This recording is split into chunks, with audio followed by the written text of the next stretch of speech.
Je me suis arrêté dans un bar avant de venir ici.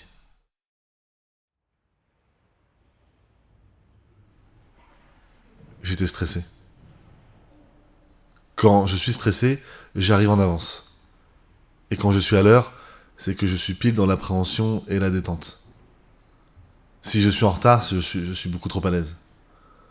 Je ne suis jamais en retard et là, j'étais très en avance, alors je suis allé dans un bar. Pas loin, le bar. Juste à côté, vous devez le connaître.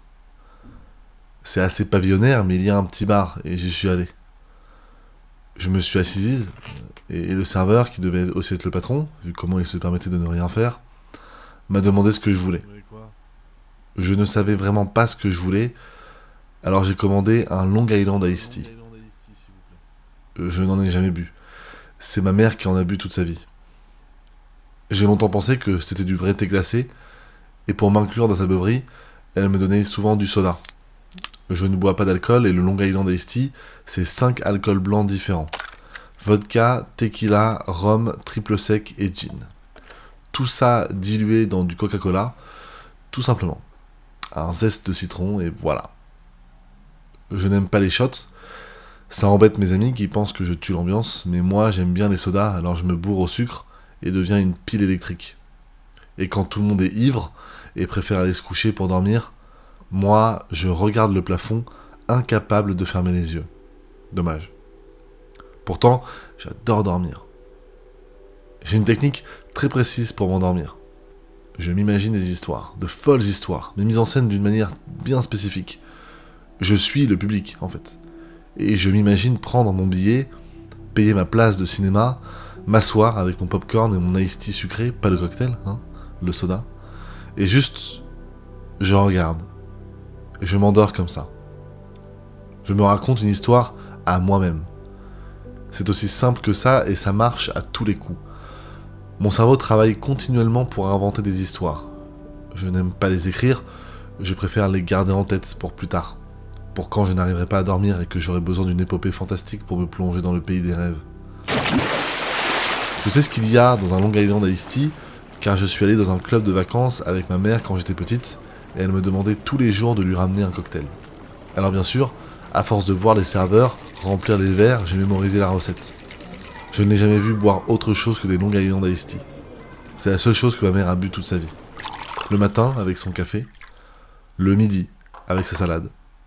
Et le soir, bon sang, surtout le soir. Elle les enchaînait comme j'enchaîne moi-même les verres de soda. Je sais, le sucre c'est mauvais pour la santé. Mais c'est tout ce que j'ai. Et la tentation est tellement folle. Je travaille dans un bar, dans une brasserie. C'était la brasserie de mon père. Quand il est mort, on s'est rendu compte que c'était ça qui nous permettait de tenir financièrement ma mère et moi. Alors, ayant 18 ans et pas sûr de me lancer dans des études de droit, j'ai décidé de reprendre l'affaire familiale. J'ai tout appris sur le tas, et sur le tard. Mon père était quelqu'un de rigoureux, de consciencieux.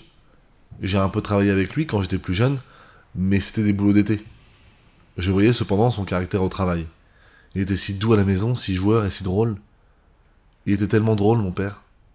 Et contrairement à ma mère, il savait s'arrêter de boire. Il ne prenait jamais le verre de trop, et savait raccompagner sa femme quand elle avait besoin d'aller se coucher. Je me demande parfois si elle avait du mal à s'endormir avec tout cet alcool dans le sang, ou si, au contraire, elle dormait comme un bébé depuis qu'elle buvait plusieurs Long Island Iced Tea par jour. Mon père n'a jamais su dire quoi que ce soit à ce sujet, alors il s'est plongé dans son travail, dans sa brasserie. Je le voyais, ouvrir tôt et fermer tard, tout pour ne pas être à la maison. Parfois, après les cours, je venais le voir pour prendre un soda, un iced tea, tout court. Comme ma maman, mais pas vraiment finalement. Mon père était magnétique. Il était grand, il était beau, il était hilarant.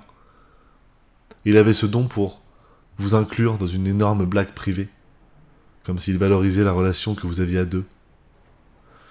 J'ai toujours eu l'impression d'avoir une relation privilégiée avec mon père, alors que la vérité, c'est qu'il aimait tous les enfants, tous les autres enfants, et je pense que j'étais juste un gosse parmi plein d'autres. Je me dis que c'est faux parfois, pour me consoler, mais j'ai du mal à réellement le penser. J'ai vraiment du mal. Je ne suis pas faite comme ça, moi. Je n'ai pas vraiment de charisme, je ne parle pas aux gens, je ne pense pas être très drôle. Mon père avait aussi une tendance à affronter ses problèmes avec un optimisme à toute épreuve. Dès qu'un obstacle se dressait contre lui, il se mettait comme à parler à l'univers en disant « balance la sauce », comme s'il en demandait encore plus, comme s'il voulait encore plus de problèmes. Il y a tellement de conseils que mon père m'a donnés, je me répète « balance la sauce » tous les jours à peu près. Ou soit, je me souviens très bien qu'il m'avait expliqué que le caractère, c'est comment tu agis quand personne ne te regarde. Et ça c'est du conseil. Il n'y a pas une semaine qui passe sans que je pense à cette phrase. Ça fait 10 ans que le bougre est mort et voilà ce qu'il me reste. Ces petites phrases débiles. Balance la sauce, putain. Ou soit, il disait aussi, laisse couler ou coule avec. Généralement, en parlant des clients qui lui cassaient la tête. Dès que ça lui prenait l'esprit le soir, il le disait à voix haute, comme si ma mère et moi devions être témoins. Comme si nous devions dire, il l'a dit, c'est bon. Mais je pense qu'il s'en fichait pas mal. De nous. Quand les choses de la vie sont dures, quand j'ai du mal à affronter le reste du monde, je réalise que mes parents m'ont donné 2 exemples assez opposés. Ma mère préféra commander un nouveau Long Island Iced Tea, quand mon père aurait dit « Une mer calme n'a jamais fait un bon marin », et c'est très vrai. Tous ces conseils qui m'ont changé à jamais, et parce que je ne lui parlais pratiquement pas, il ne le saura jamais. Il est mort maintenant, et je ne parle pas aux morts. Je préfère me concentrer sur les personnes vivantes comme ma mère. Dommage, même si... C'est drôle car il parlait de la mer, de cette eau infinie qui s'étend à perte de vue, et moi, tout ce à quoi je pense, c'est à ma mère. À ma maman. Ma mère n'a jamais été calme, elle a toujours été ivre. Je la revois me crier dessus, un verre de Long Island Iced Tea à la main, à mélanger les mots qu'elle employait, à ne plus savoir quoi dire réellement. Et mon père, au travail dans sa brasserie, qui préférait rester au travail que se rendre compte que sa femme se perdait dans les abysses de l'alcool. Moi, je ne comprenais pas quand j'étais petite. Pour moi, on buvait la même chose, ma mère et moi, un soda. Et donc, je me retrouve dans un bar de quartier, mon Long Island Iced Tea en face de moi, posé sur la table, sur un dessous de verre déjà humide par la condensation qui émane du verre, et je goûte pour la première fois. Et c'est dégueulasse. Vous avez déjà goûté 5 alcools blancs différents dilués avec du Coca-Cola ? Bah c'est immonde, les amis, vraiment immonde. Mais j'avais tellement d'avance que je suis resté là. J'ai observé la brasserie, j'ai vu les défauts. Des frigos qui manquaient d'un coup de chiffon. Des lumières pas optimisées pour éclairer le lieu. Il n'y avait pas de miroir, alors que le miroir agrandit drastiquement l'espace. Je le sais, car mon père le savait. Et quand il est mort, il a laissé la brasserie à ma mère, et ma mère m'a poussé à reprendre l'affaire car elle n'était pas assez consciente pour la reprendre elle-même, et pas assez compétente. Et j'ai tout appris sur place. J'aurais adoré faire des études pour mieux apprendre à gérer l'établissement, mais on n'avait tout simplement pas le temps, on n'avait matériellement pas le temps. Alors je me suis lancé, et j'ai réceptionné des livraisons, et j'ai cassé des verres, et j'ai appris à faire quelques cocktails, et j'ai géré des problèmes dans l'équipe, et j'étais heureuse de notre chiffre d'affaires un soir et déprimée un autre. Et c'était quelque chose. C'était quelque chose qui arrivait enfin dans ma vie si morose et qui ne demandait qu'à être vécu. Ça ne me plaisait pas, loin de là, mais ça me poussait à sortir de mon lit le matin et à m'éloigner un peu plus de ma mère et à comprendre mieux mon père. Un jour, par hasard, j'ai dit en rigolant à un des cuisiniers « Balance la sauce !» car il devait vraiment ajouter de la sauce. Et tout le monde a rigolé. On m'a ensuite expliqué que mon père disait constamment ça, et je n'avais pas fait exprès. C'était la première fois que j'ai eu un éclat de rire, honnête, provoqué par quelque chose que j'ai fait, et ça ne venait même pas de moi. C'est aujourd'hui très compliqué d'aller dans des bars ou des restaurants sans avoir un esprit critique sur ce qui m'entoure. Et je juge l'environnement comme si la restauration était tout ce que j'avais voulu faire dans ma vie, quand non. Pas du tout. Je n'ai jamais su ce que je voulais faire dans ma vie. Dommage. J'ai toujours été porté par le vent. Donc je suis là, stressé, et je bois un cocktail dégueulasse, mais qui m'a coûté la peau des fesses, alors je le bois quand même en attendant ça. Ce que je suis en train de faire. J'ai attendu en m'inventant des histoires. En voilà un métier intéressant, à inventer des histoires. Je pense que si j'avais la patience de travailler, j'aurais pu inventer de belles et merveilleuses histoires pour enfants. Mais je n'ai pas cette abnégation pour le travail, pour l'écriture. Je sais écrire des commandes. Récupérer la brasserie de mon père, ça a été réalisé que je ne sais faire que ça de ma vie. C'est faux, je le sais, mais c'est ce que je pense.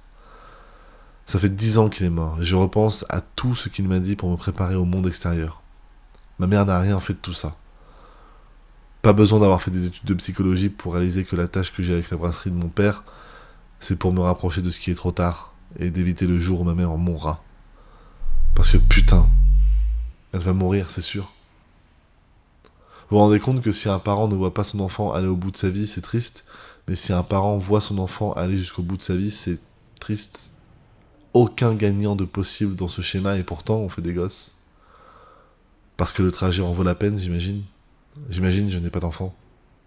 J'ai peur d'avoir des enfants, de refaire les mêmes erreurs que ma mère ou mon père. J'ai peur de mourir trop tôt et qu'ils meurent trop tôt. Ce sont des pensées funestes, sombres, je sais, mais j'y pense. Et on est là pour dire ce qu'on pense, non?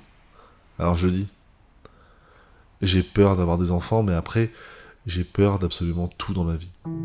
J'ai peur de sortir, aller travailler. J'ai peur des clients, pour ça que j'essaie de rester au bar. Et j'ai peur d'un libraire que je trouve très mignon.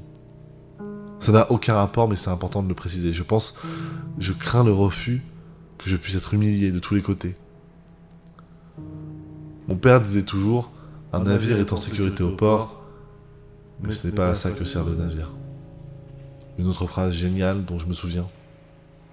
Je le revois avec son timbre de voix grave et rauque dont j'ai hérité, avec ses conseils de merde dont je me fichais étant gamine et c'est tout ce qu'il me reste de lui à présent. Et ma mère? Qu'est-ce qu'il me restera d'elle? Des cris. Beaucoup de cris. Et le son de la paille qui aspire de l'air à la fin de son cocktail. Étrangement, j'ai fini le mien dans cette brasserie. Dégueulasse, et pour aucune raison valable, j'en ai repris un second. Aucune goutte d'alcool pendant des années, et vous voir m'a fait paniquer, alors j'ai bu pour oublier mon stress. Et vous savez quoi? Ça ne marche pas du tout. Car je suis terrifié. Terrifié comme je le suis devant ce libraire que je trouve incroyablement mignon.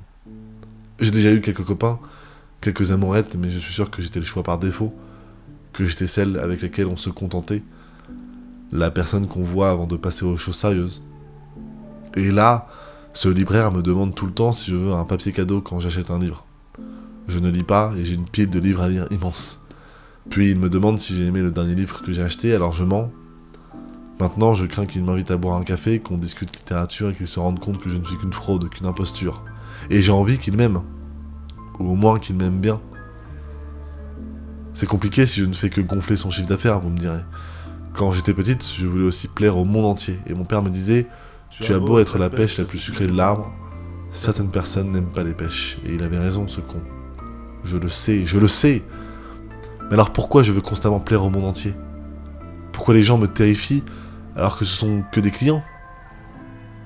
Peut-être parce que je ne pense pas être si sucré que ça. J'ai un cousin qui ressemble beaucoup à mon père. Il est lui aussi très grand, très beau, très charmant, il a son caractère, une voix qui porte et s'énerve facilement. Il est rentier, va avoir 30 ans et a déjà 2 enfants, des jumeaux. J'espère qu'il est heureux parce que si lui ne l'est pas, je ne sais pas comment l'un de nous peut l'être. Il m'a aidé quand j'ai repris la brasserie, il m'a aidé sur quelques soucis de comptabilité. Rien de grave, mais ça m'a aidé à comprendre les rouages de l'affaire pour la faire fonctionner, la faire survivre pendant quelques mois. Ce cousin, il n'a peur de rien, rien du tout. Quand un démarcheur téléphonique l'appelle, il raccroche, il est confiant à ce point. Moi, je laisse la personne parler et je perds du temps. J'ai un jour oublié d'ouvrir le restaurant parce qu'on m'avait tenu la jambe au téléphone pendant des heures durant. Je le vois de temps à autre, il joue avec ses enfants, et sa femme, elle, boit de l'eau. Je me dis que ces gamins auront de la chance d'avoir une mère qui s'hydrate avec de l'eau et pas avec 5 alcools blancs différents dilués dans du Coca-Cola. C'est sûr que ma mère va mourir, c'est sûr. Déjà, parce que tout le monde meurt. Mais aussi parce que je ne sais pas, je le sens.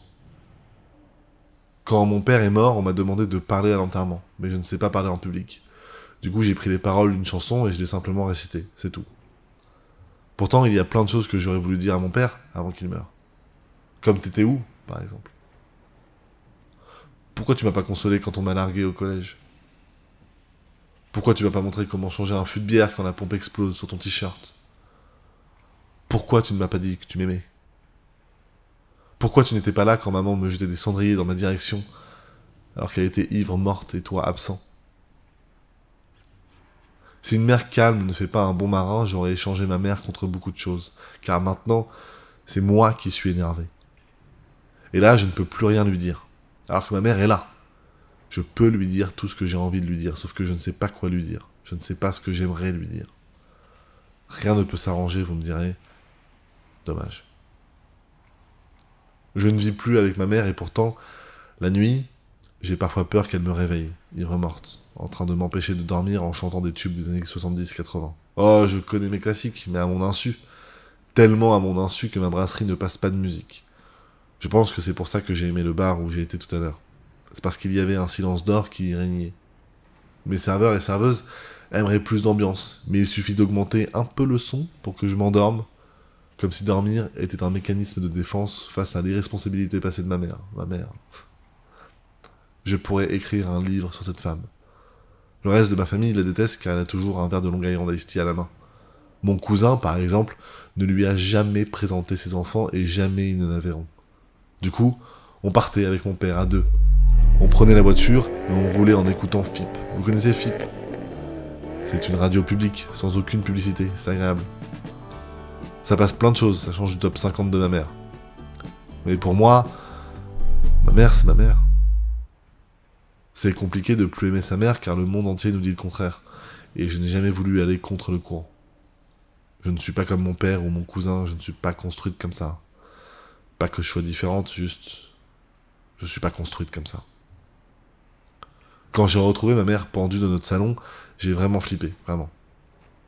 J'ai réalisé qu'en arrivant plus tôt, elle m'aurait crié dessus car je l'aurais sûrement empêché de crever.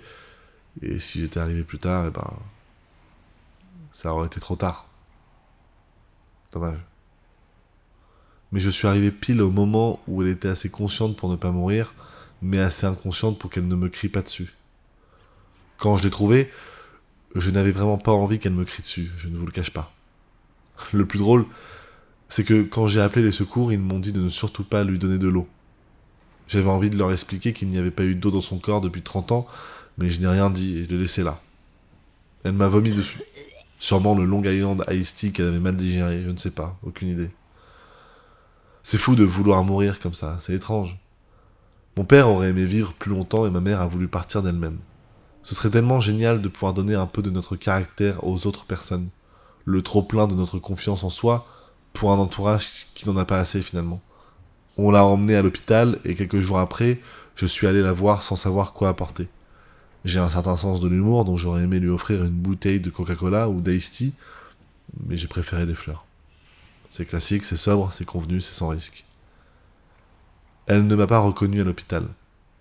Mais parce qu'on était dimanche et que la brasserie était fermée, je suis resté avec elle. Elle dormait et c'était agréable d'avoir un peu de silence en sa présence. Puis elle a parlé. Je voyais les marques de la corde autour de son cou, sa gorge déployée pour sortir quelques mots, et elle a dit... Elle a dit quoi déjà? Putain, qu'est-ce qu'elle a dit? Comment j'ai pu oublier un truc pareil? Qu'est-ce qu'elle m'a dit? Je me souviens, je la revois lever son bras et pointer l'horizon comme si quelque chose l'attendait là-bas. Comme si c'était par là-bas le monde des morts. Mais qu'est-ce qu'elle a dit? Putain, vous vous rendez compte? Si ma mère meurt là tout de suite, ces derniers mots resteront un mystère à jamais, car je ne suis pas fichu de m'en rappeler. Je me rappelle tous les cris, de toutes les insultes, de tous les coups et blessures infligées, et je ne me souviens pas du seul moment tendre et calme que j'ai vécu avec elle. Moi, je n'ai jamais voulu mourir. J'y ai déjà pensé, mais une réflexion m'est apparue en réalisant que... Qui l'aurait appris? Je n'ai pas vraiment d'amis. Je suis seul tous les soirs, j'ai quelques employés et une mère à l'hôpital. Non, impossible de mourir dans des conditions pareilles, car on m'aurait retrouvé moisi, pourri, et c'est trop pour moi. Alors je décide de vivre. À défaut d'arriver à mourir avec dignité, je veux vivre du mieux que je peux. J'ai simplement parfois envie de dormir, de profiter de mes séances de cinéma mental pour qu'on me réveille quand mon heure sera arrivée afin de passer à autre chose. Je suis paumé. Je suis tellement en pagaille. Pour me consoler, je me dis que c'est beau d'être en pagaille. Comme le bureau des génies de ce monde qui ne savent pas ranger un papier, mais en le vivant, ce n'est pas beau d'être en pagaille. Ce n'est pas beau d'être mal rangé dans ce monde mal fichu. Ma mère n'est pas encore morte et tout ne peut qu'être pire à présent. Dommage. Ma vie n'a aucun sens. Et je m'en rends compte depuis que je visite ma mère quasiment tous les jours à l'hôpital. Mon père disait que l'erreur que les gens faisaient était de voir la vie comme un roman cohérent, quand il est préférable de la considérer comme une suite de poèmes dont nous sommes la propre direction artistique. Moi, j'ai l'impression d'être une page blanche, tout simplement. À la fois, il y a un nombre infini de possibilités qui s'offrent à moi, mais en même temps, je suis totalement vide de toute expérience quelconque. J'ai peur de faire des choses, pas de vivre, de faire. Et c'est mon père qui disait, si tu as peur de faire, fais-le en ayant peur. Et je réalise que c'est ce que j'ai toujours fait. J'ai toujours eu peur d'affronter ma mère. Je buvais une nouvelle gorgée immonde de mon second Long Island Iced Tea dans ce bar à côté, et je me disais que je n'ai jamais eu le cran d'affronter l'addiction, la haine et la violence de ma mère qui m'a agressé verbalement et physiquement toute ma vie. Et vous savez quoi ? Je n'ai jamais eu le courage d'en vouloir à mon père qui n'a rien fait, qui a jugé bon de se noyer dans cette foutue brasserie au lieu de prendre soin de sa fille. Pourquoi tu n'étais pas là, papa, hein ? Et je réalise que si je n'ai rien fait à propos de tout ça, c'est à cause de la peur, de cette putain de peur. Si tu as peur de le faire, fais-le en ayant peur. En voilà une fichue phrase de merde. Je me demande si elle avait peur, ma mère. Dans les secondes où ses pieds ont quitté le sol pour se laisser porter par la seule corde qui la tenait par le cou. Je suis curieuse moi aussi. Parce que on n'en parle pas dans les livres. On n'en parle nulle part de ces quelques secondes avant la chute. On ne prévient personne de ces putains de secondes avant la chute, sauf que je les ai vues ces quelques secondes, en voyant ma mère se jeter dans le vide. Vous savez combien pèse votre mère ? Parce que moi, oui. Et aucun enfant ne devrait avoir cette information en tête. Désormais, quand on me livre un colis épais et lourd, je me dis toujours, c'est toujours mieux que porter ma mère, et je vais mieux. Enfin, je ne vais pas mieux, mais je vais mieux. Vous voyez ? Je ne suis pas le genre de personne qui va parler aux morts, et pourtant, l'électrocardiogramme de ma mère fonctionne et montre un cœur qui bat. Alors pourquoi je ne lui parle pas ? Je vais parfois voir la tombe de mon père pour y déposer des fleurs. J'adore les fleurs, je trouve ça très joli. Mais je ne lui parle pas. Et là, en disant tout ça, je réalise que je ne parle pas non plus à ma mère alors qu'elle peut m'écouter. Est-ce qu'elle peut m'écouter ? Vous savez, je pense que ma mère est une personne intelligente mais mesquine. Je ne sais pas comment elle gère l'absence d'alcool dans son sang, mais elle n'a pas bronché. Et je me demande parfois si elle ne fait pas semblant de dormir, de se reposer pour simplement ne pas me parler. Je me demande même si elle se rend compte que je ne me souviens même pas de ces derniers mots, et si elle ne se dit pas « Une belle leçon de vie, ma fille, tu n'aurais pas dû me sauver ». Vous savez quels auraient été ces derniers mots si je n'avais pas sauvé ? C'est compliqué d'être heureuse pour toi, tu sais. C'est tout. Je venais de lui annoncer qu'on avait battu un super record en chiffre d'affaires. Je lui ai expliqué, alors la soirée folle qu'on avait passée avec des clients qui allaient et venaient. On était au téléphone, je lui parlais beaucoup, tout en m'excusant de parler beaucoup, même si j'adore parler, c'est tout mon paradoxe. Et elle m'a dit, c'est compliqué d'être heureuse pour toi, tu sais. Puis elle a raccroché. J'aurais aimé vous dire que c'était l'alcool qui parlait, et je pouvais sentir son haleine de Long Island Iced Tea de chez moi, et que c'était sûrement à cause de ça qu'elle était aussi méchante, mais je n'ai ressenti que de la pitié pour cette bonne femme. Je suis ta fille unique, maman. Je suis tout ce que tu as. Le pire dans tout ça, c'est qu'il n'est pas trop tard. Il est certainement trop tard pour mon père, et enfin construire la relation dont j'ai toujours rêvé, mais il n'est pas trop tard pour ma mère, car elle est là. Elle n'est pas loin, à quelques pas. Il suffit de prendre un taxi, ou un bus, ou d'y aller à pied, j'en sais rien. C'est ça qui est beau avec la vie, c'est que demain est toujours à portée de bras. Tout comme une potentielle bonne relation avec ma mère. Et peut-être que ces derniers mots seront doux, et gentils, et affectueux, et remplis de rédemption. Et je me dis que ces derniers mots dont je ne me souviens pas, que tout ça, tout ce merdier, tout ce bordel, ça ferait une superbe histoire à raconter à des inconnus pour enfin aller mieux. Ou alors, pour créer une histoire et pouvoir m'endormir paisiblement. Balance la sauce, que mon père disait. Il avait bien raison.